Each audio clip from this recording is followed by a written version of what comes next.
नमस्कार दोस्तों, आप सभी का स्वागत है।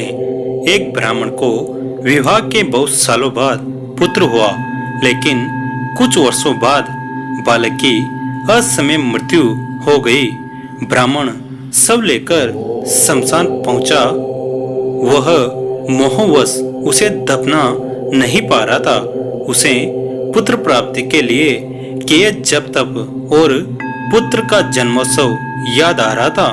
शमशान में एक गिद्ध और एक सियार रहते थे। दोनों शव देखकर बड़े खुश हुए। दोनों ने प्रचलित व्यवस्था बना रखी थी। दिन में सियार मांस नहीं खाएगा और रात में गिद्ध। सियार ने सोचा, यदि ब्राह्मण दिन में ही शव रखकर चला गया तो उस पर गिद्ध का अधिकार होगा, इसलिए क्यों न अंधेरा होने तक ब्राह्मण को बातों में फंसाकर रखा जाए। वहीं गिद्ध ताक में था कि सबके साथ आए कुटुंब के लोग जल्द से जल्द जाए और वो उसे खा सके।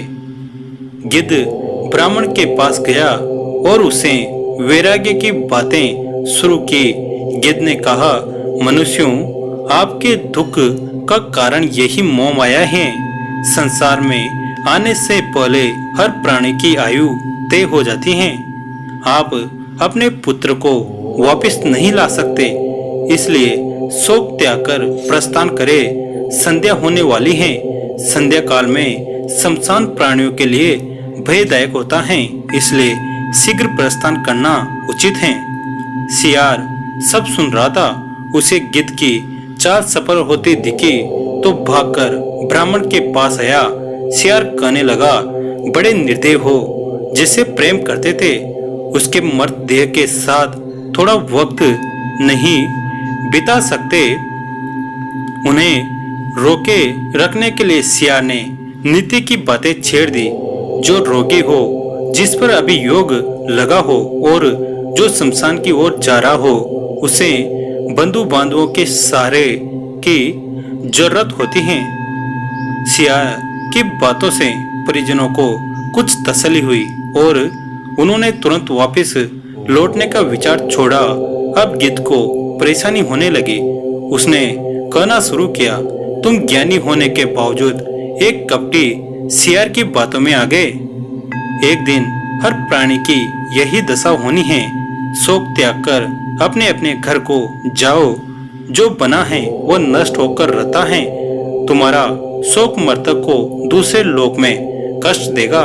जो मृत्यु के अधीन हो चुका है, क्यों रोककर उसे व्यर्थ कष्ट देते हो।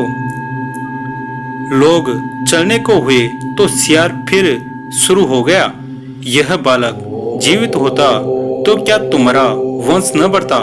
सूर्य, कल का सूर्य अस्त हुआ है, कम से कम सूर्यास्त तक रुको। अब गिद्ध को चिंता हुई। गिद्ध ने कहा, मेरी आयु 100 वर्ष की है। मैंने आज तक किसी को जीवित होते नहीं देखा। तुम्हें शीघ्र जाकर इसके मोक्ष का कार्य आरंभ करना चाहिए। सियार ने कहना शुरू किया, जब तक सूर्य आकाश में विराजमान है, दिव्य चमत्कार हो सकते हैं। रात्रि में आसुरी शक्तियां प्रबल होती हैं। मेरा सुझाव है, थोड़ी प्रतीक्षा कर लेनी चाहिए।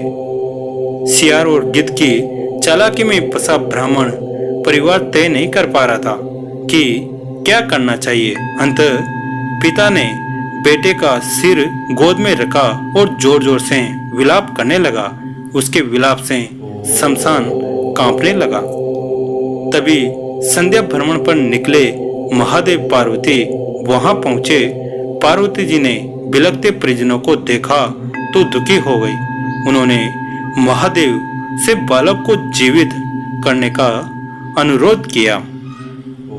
महादेव प्रकट हुए और उन्होंने बालक को 100 वर्ष की आयु दे दी। गिद्ध और सियार दोनों ठगे रह गए। गिद्ध और सियार के लिए आकाशवाणी हुई, तुमने प्राणियों को उपदेश तो दिए, उसमें सांत्वना की बजाय तुम्हारा स्वार्थ निहित था।